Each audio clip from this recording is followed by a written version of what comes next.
Buenos días, mi nombre es Fernando Gómez, perteneciendo a la Universidad Bicentenaria de Aragua, del segundo trimestre de Psicología, ubicada en San Juan de los Morros, Crateco. A continuación, le daré a entender lo que es la reflexología, los aportes del condicionamiento clásico, las bases experimentales del aprendizaje, los trabajos de Pablo, conocimiento citatorio e inhibitorio, y lo que vendría siendo el arco y reflejo. Todo esto se relaciona con lo que es la reflexología.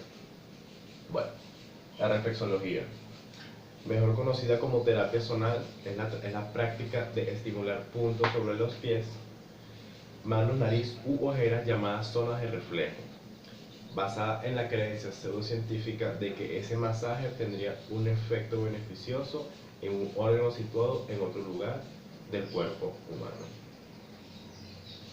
Según los practicantes de reflexoterapia, la digitopuntura o presión concretos y bien especificados podría aliviar numerosas dolencias. Estas podrían ser tales como el dolor de cuello, el estreñimiento, la gastritis, dolores menstruales, asma, cefalea, entre otros. Su historia radicó en el año 1913. El médico estadounidense William Fitzgerald comenzó a investigar la reflexología siendo el médico jefe del departamento de otorrino del Hospital St. Francis, Connecticut, ubicado en Estados Unidos. Publicó sus ideas, obviamente, junto con el doctor F. Borers, en un libro titulado Terapia de Zonas. En el año 1916, Fitzgerald estaba interesado en la hipótesis de que la acupuntura, que sostiene que el cuerpo humano se haya atravesado en sentido longitudinal por 10 meridianas que lo dividen en otras zonas, cada una ocupada por determinados órganos cuyo reflejo se encuentra en pies y manos. Otro médico, el doctor Johann Schell, que también desarrollaba esta práctica, hizo los diagramas y detalló en los dibujos la localización de puntos reflejos de los pies.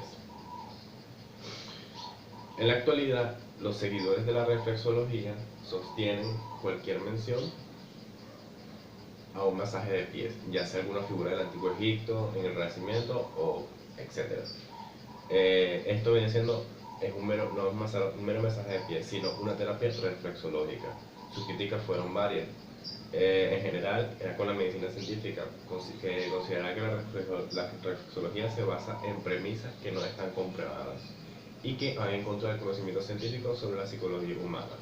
Tampoco existen estudios clínicos que permiten demostrar su eficacia. Por ello, la validez de la reflexoterapia está cuestionada, más allá de la sensación subjetiva del alivio, que en pocas palabras sería llamada efecto placebo, que puede experimentar alguien que se somete a un masaje. Se ha observado empíricamente y demostrado que sus practicantes no son capaces de diagnosticar correctamente los problemas de un paciente. En una investigación que se realizó, un reflexólogo logró identificar correctamente una enfermedad, pero las otras 11 no pudo identificarlas. Sus experimentos radicaron en el año 1862, que comienza a estudiar la estructura cerebral de la rana, logrando así explicar el proceso inhibitorio de las ranas. La estimulación eléctrica en los centros inhibitorios espinales, esto provocó una ralentización de la retirada de las patas de la rana. En el mismo lapso de tiempo se experimentó igualmente con ranas.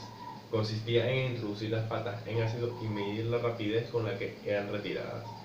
Luego aplicaba el mismo procedimiento, solo que estimulando centros inhibitorios de los reflejos espinales de dichos animales. De esta manera se demostró la presencia de reflejos y los organizó de esta manera, que daré a conocer a continuación. El centro nervioso era el que recibía el reflejo. El centro nervioso medular, el cual estaba formado y asociado a un reflejo espinal automático, elemental o involuntario, en dado caso. El centro nervioso superior, que estaba asociado a un reflejo cerebral complejo y voluntario. Sus mecanismos fueron que los practicantes lo denominaban elementos de reflejo o zonas de reflejo, todas aquellas partes del cuerpo que tienen una forma definida. Se podría asemejar al cuerpo entero, las manos, los pies, las ojeras, el rostro, el cráneo, la cara, entre otros. La más extendida se trata de que estimule los pies. Los reflexólogos afirman que ciertos puntos del cuerpo se vuelven más sensibles cuando existe alguna enfermedad en otro punto del cuerpo. Se conectan. El aumento de dolor en ciertos puntos indicaría la presencia de la dolencia y el masaje en dichos puntos lo aliviaría. Esa es la teoría que se implementa. Los proponentes de la reflexología señalan que su supuesto mecanismo de acción proviene de la acupuntura. La acupuntura es una antigua técnica china, la cual afirma que el hombre posee una energía invisible e inmensurable, el chi, que circula por unos canales llamados meridianos. En estos canales se encontrarían unos puntos precisos que se pinchan con agujas. O en el caso de la reflexoterapia, se masajean y oprimen para supuestamente regular la circulación de la energía. Quienes proponen esta terapia alternativa señalan que cuando esa energía se estanca dentro de un órgano o en algún punto del trayecto, se produce un desequilibrio que supuestamente es capaz de repercutir a la larga sobre las funciones orgánicas y producir una enfermedad. A continuación, los aportes del condicionamiento clásico. El condicionamiento clásico, o también llamado condicionamiento pavloviano,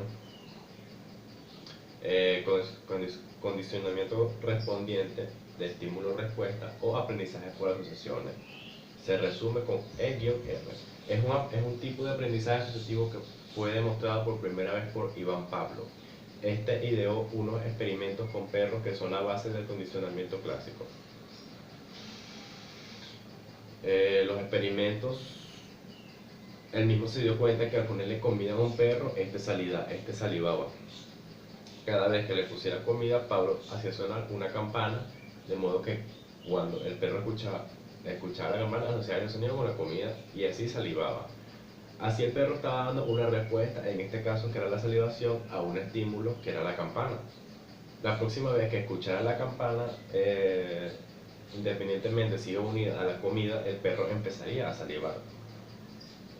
Sus aportes fueron la influencia de los trabajos de Pavlov fueron desde el año 1849 al 1936. En la psicología occidental tuvo lugar a través de Watson, ya que este promovió el uso del condicionamiento clásico como método objeto que reemplazara a la introspección y utilizó el concepto de condicionamiento como constructo teórico central para explicar todo el aprendizaje. El condicionamiento clásico está definido como la respuesta condicionada, abreviado RC, que un organismo emite ante un estímulo neutro, EC, por estar asociado con otro estímulo que es su suscitador, EI. De esa respuesta constituye el aprendizaje básico asociativo. De esta forma, cualquier estímulo asociado con un estímulo incondicionado puede producir un estímulo-respuesta, facilitado por él, como está ya plenamente demostrado con el experimento de Pavlov. Este planteamiento constituye un gran avance en la psicología, ya que da aplicación a uno de los procesos básicos de la educación como el aprendizaje. De los estudios de Pavlov surgieron una serie de principios, las leyes, de los cuales destacamos el refuerzo. Una vez que el sujeto ha condicionado su respuesta, ha adquirido el reflejo condicionado.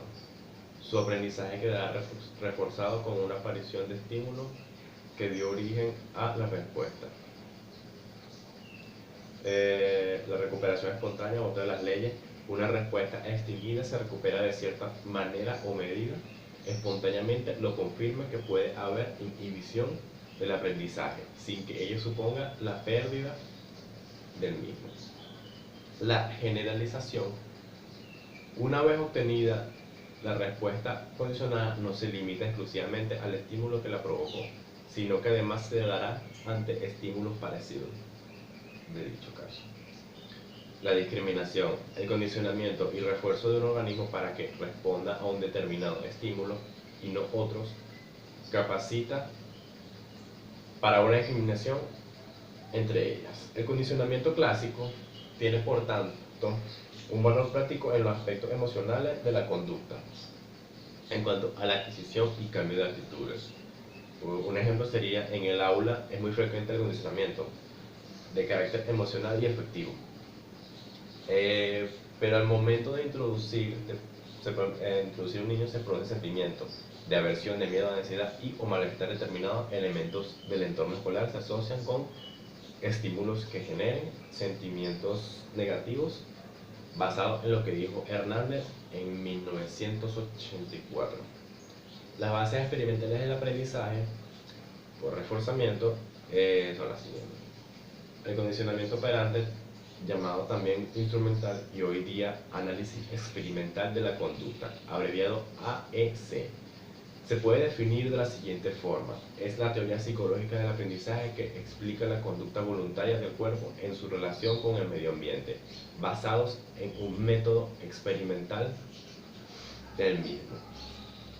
Es decir, que ante un estímulo se produce una respuesta voluntaria, la cual puede ser reforzada de manera positiva o negativa, provocando que la conducta operante se fortalezca o debilite. Skinner afirma que el condicionamiento operante modifica la conducta en la misma forma en que un escritor moldea un montón de arcilla, puesto que dentro del condicionamiento operante el aprendizaje simplemente es cambio de probabilidades de que se emita una respuesta. Ahora, la influencia de la teoría del aprendizaje que tuvo en nosotros, Skinner afirma que cuando los alumnos están dormidos por una atmósfera de depresión, lo que quieren es salir del aprieto y no propiamente aprender o mejorarse. Saben que tenga el efecto del aprendizaje, los estímulos reforzadores deben seguir a las respuestas inmediatas.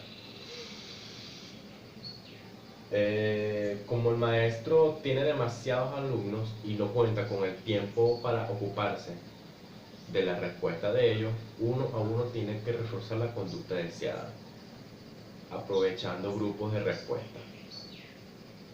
Skinner considera que la finalidad de la psicología es predecir y controlar la conducta de los organismos individuales en el condicionamiento operante. Se considera a los profesores como moledores de la conducta de los alumnos.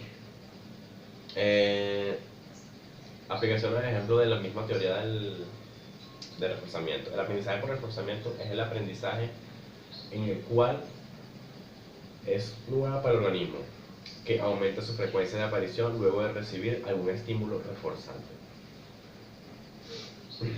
El aprendizaje por evitación es el aprendizaje donde el organismo adquiere una conducta nueva que termina o pide la aplicación de algún estímulo aversivo, que significa desagradable, y aumenta la frecuencia de esa conducta para que no regrese. El aprendizaje supersticioso es el aprendizaje donde alguna consecuencia casualmente reforzante o aversiva aumenta la frecuencia de aparición de alguna conducta. El aprendizaje por castigo es el más subjetivo, es el aprendizaje donde un organismo aumenta de la frecuencia de aparición de las conductas que no fueron seguidas o que no recibieron ningún estímulo aversivo o desagradable. El olvido, todas las conductas que no reciben o que dejan de recibir reforzamiento tienden a disminuir su frecuencia de aparición y a desaparecer. Los conceptos fundamentales de esta misma teoría fueron el estímulo discriminativo. Es aquel en cuya presencia de una determinada porción de conducta altamente probable debido a que antes fue reforzador por un estímulo. La conducta operante es la que tiene un organismo, es decir, como se comporta en el medio ambiente del mismo entorno. El estímulo reforzador es un estímulo que incrementa la probabilidad de una respuesta contingente de lo que esté pasando en dicho momento. La generalización, como lo vimos antes, es cuando el reforzar una respuesta se produce un incremento en otra respuesta parecida. La discriminación es cuando un organismo se comporta de manera diferente en presencia de dos estímulos. La extinción es un procedimiento en el cual una conducta operante que ha sido reforzada deja de serlo y que produce el fin de la respuesta. Ahora, a continuación, continuación le daré a entender lo que son los trabajos de Pablo. Ivan Pavlov fue un psicólogo ruso ganador del Premio Nobel de 1904, debido a sus investigaciones sobre el funcionamiento del aparato digestivo, como yo se lo expliqué anteriormente. Trabajó experimentalmente con perros, a los que mantenía incomunicado del exterior. Experimentó con las secreciones de las glándulas salivales, concluyendo que había una dimensión psíquica en la respuesta de los animales, pues continuó la salivación aún sin la presencia de la estimulación como era la comida, estimulación directa, como lo es la comida de un perro. Gracias a estas observaciones se realizan diversos estudios que sirvieron como base del condicionamiento clásico, que es lo que mencionamos anteriormente en sus aportes. Pablo rechazaba la idea de que un perro poseyera conciencia, afirmaba que existía una explicación fisiológica para ello. Fue el primero en practicar investigaciones sistemáticas respecto a muchos fenómenos de aprendizaje como el condicionamiento, la generalización del estímulo, la extinción. Sus estudios sentaron las bases del conductismo. El condicionamiento excitatorio e inhibitorio. El condicionamiento excitatorio. El condicionamiento se aprende que el estímulo condicionado le sigue al incondicionado y en virtud para ello provoca una respuesta condicionada. El condicionamiento excitatorio presenta dos diferentes formas: el condicionamiento apetitivo y el condicionamiento de defensa. El condicionamiento clásico es el que ya hemos expuesto antes, todo lo que ya hemos hablado, y lo esencial es el estímulo incondicionado agradable. Es agradable. El condicionamiento clásico de defensa, el estímulo incondicionado es aversivo. Condicionamiento inhibitorio, siendo el otro, se aprende que el estímulo condicionado no le sigue al incondicionado y por lo tanto difícilmente se producirá una respuesta. En el caso de que el condicionamiento inhibitorio provocara respuesta, esto sería una respuesta opuesta a la respuesta condicional excitatoria y en este sentido provoca la extinción de dicha respuesta. El condicionamiento inhibitorio es algo muy importante para la vida de los animales, ya que esta es de vital importancia en los estímulos de los antes mencionados. Se estableció un experimento con un animal, en este caso un ratón, el cual se ponía en un laberinto. El estímulo incondicionado era un pedazo de queso, el estímulo neutro era el recorrido de ese ratón en el laberinto y el estímulo condicionado en un laberinto. El ratón en cada intento se volvía más inteligente, pero no era inteligencia, era sino que se estaba condicionando o adaptando al medio ambiente en el que estaba. Y en un periodo de tiempo, el primer intento duró 24 segundos, en el segundo 8 segundos y en el último intento, que sería el tercero, duró 3 segundos, adaptándose a todo. El concepto de arco de reflejo en la vía nerviosa controla el reflejo en algunos animales. La mayoría de las neuronas sensitivas no pasan directamente. La mayoría de las neuronas sensitivas no pasan directamente al cerebro, sino que existe la sinapsis en la médula espinal. Esta característica que los actos reflejos ocurran relativamente rápido al activar motoneuronas, sin que esto retrase la señal al pasar por el cerebro, aunque ésta reciba información sensitiva mientras el acto reflejo ocurre. Si solo intervienen en este proceso dos neuronas, la sensitiva y la motora, el arco reflejo será simple, sí. En cambio, hay otras neuronas en este proceso. El arco reflejo será compuesto. El arco reflejo es el trayecto que realizan una o más impulsos del cuerpo. Impulso nervioso es una respuesta a un estímulo como los golpes o el mismo dolor. Es una unidad funcional que se produce como respuesta a estímulos específicos recogidos por neuronas sensoriales. Siempre significa una respuesta involuntaria y por lo tanto automática, no controlada por la conciencia de uno. Los componentes del arco reflejo serían una inmensa variedad de procesos nerviosos. Se articulan mediante arcos reflejos.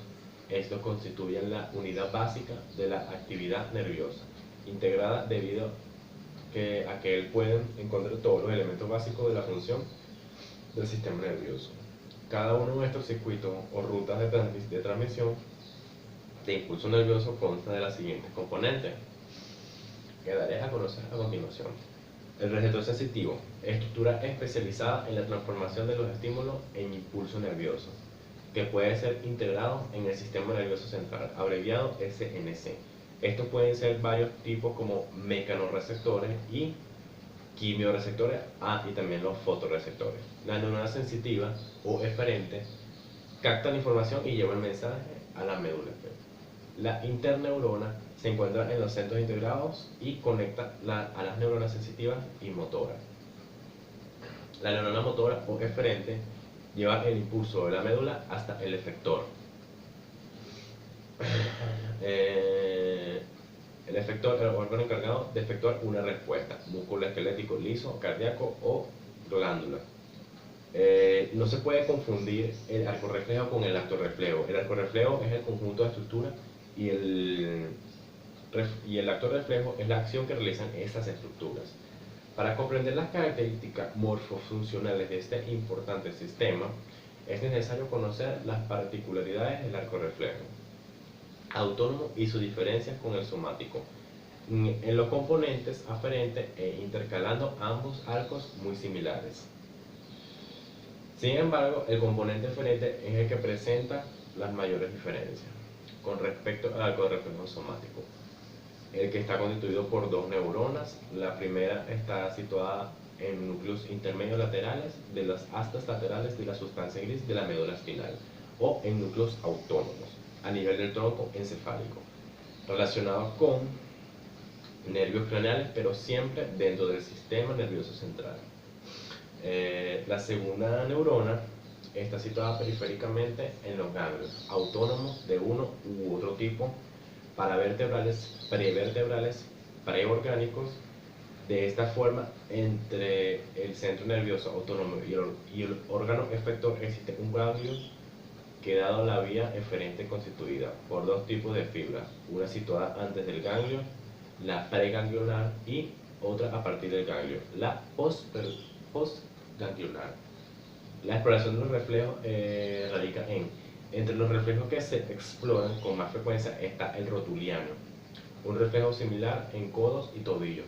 El reflejo de Babinski se realiza estimulando la parte lateral de la planta del pie con objeto redondeado. Normalmente los dedos del pie se curvan hacia abajo, excepto en bebés menores de 6 meses. En cambio, si los dedos se extienden y abren formando un abanico, puede ser síntoma de una anomalía en el cerebro o en los nervios motores que van del cerebro a la médula espinal. No todos tienen los mismos reflejos, ya que en algunas personas responden rápidamente, mientras que en otros se demoran más. Influye mucho la fuerza del golpe que recibió por esa persona. Bueno, esta fue toda mi exposición. Todo esto se relaciona con lo que es la reflexología.